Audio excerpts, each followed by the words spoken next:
Hi, sixth graders.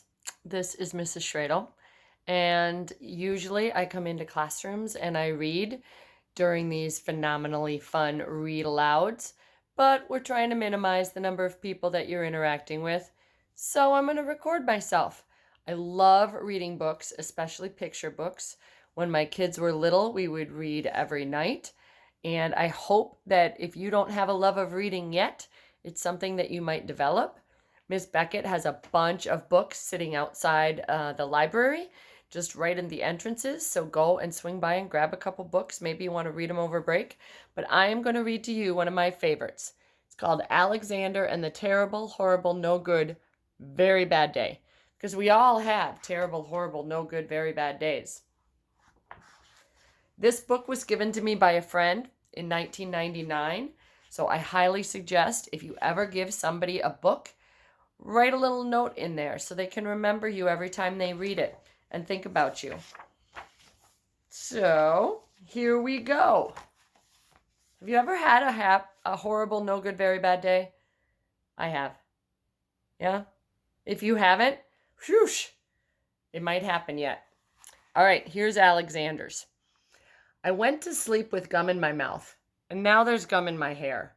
And when I got out of bed this morning, I tripped on the skateboard.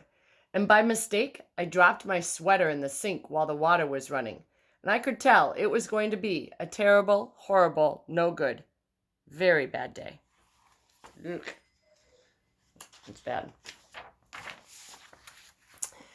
At breakfast, Anthony found a Corvette Stingray car kit in his breakfast cereal box.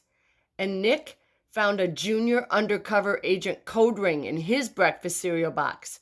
But in my breakfast cereal box, all I got was breakfast cereal. I think I'll move to Australia.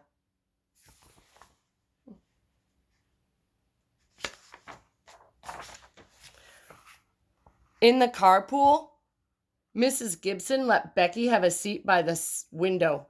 Audrey and Elliot got seats by the window too. I said I was being scrunched. I said I was being smushed. I said if I don't get a seat by the window, I'm going to be car sick. Nobody even answered. I could tell it was going to be a terrible, horrible, no good, very bad day.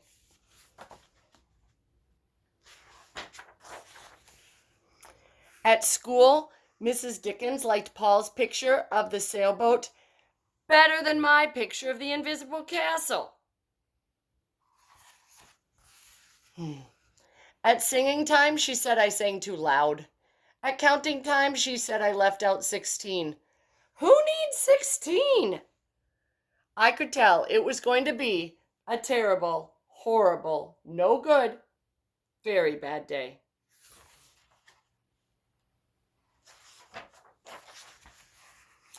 I could tell because Paul said I wasn't his best friend anymore. He said that Philip Parker was his best friend, and that Albert Moya was his next best friend, and that I was only his third best friend. Oh. I hope you sit on a tack, I said to Paul. I hope the next time you get a double-decker strawberry ice cream cone, the ice cream part falls off the cone part, and it lands in Australia.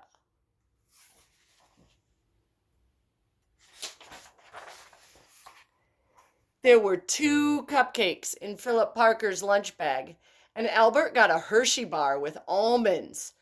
And Paul's mother gave him a piece of jelly roll that had the little coconut sprinkles on the top.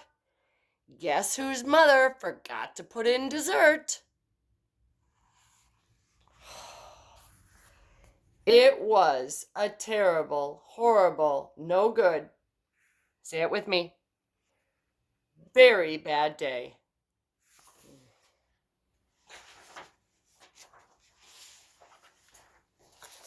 That's what it was. Because after school, my mom took us all to the dentist, and Dr. Fields found a cavity just in me. Come back next week and I'll fix it, said Dr. Fields. Next week? Phew, I won't be there. I'm going to Australia. On my way downstairs, the elevator door closed on my foot. And while we were waiting for my mom to go get the car, Anthony made me fall where it was muddy. And then when I started crying because of the mud, Nick said I was a crybaby. And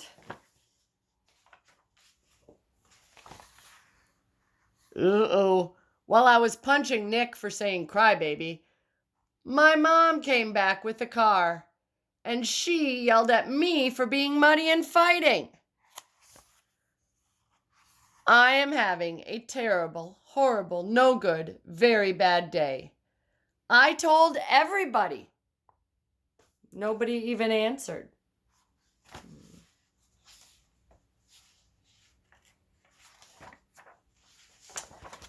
So, after the dentist, we went to the shoe store to buy some sneakers.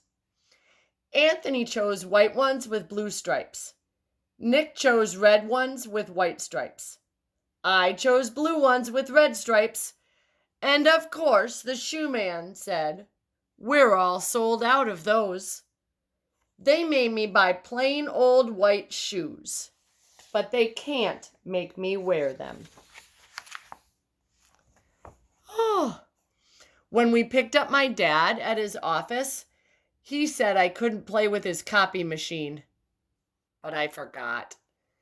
He also said to watch out for the books on his desk, and I was careful except for my elbow. He also said don't fool around with his phone, but I think I called Australia. My dad said please don't pick him up anymore. It was a terrible, horrible, no good, very bad day. And it's not over yet. There were lima beans for dinner.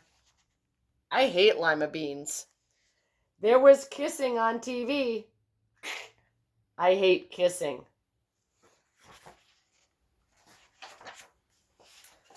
Oh, my bath was too hot. I got soap in my eyes. My marble went down the drain. And I had to wear my railroad train pajamas. I hate my railroad train pajamas.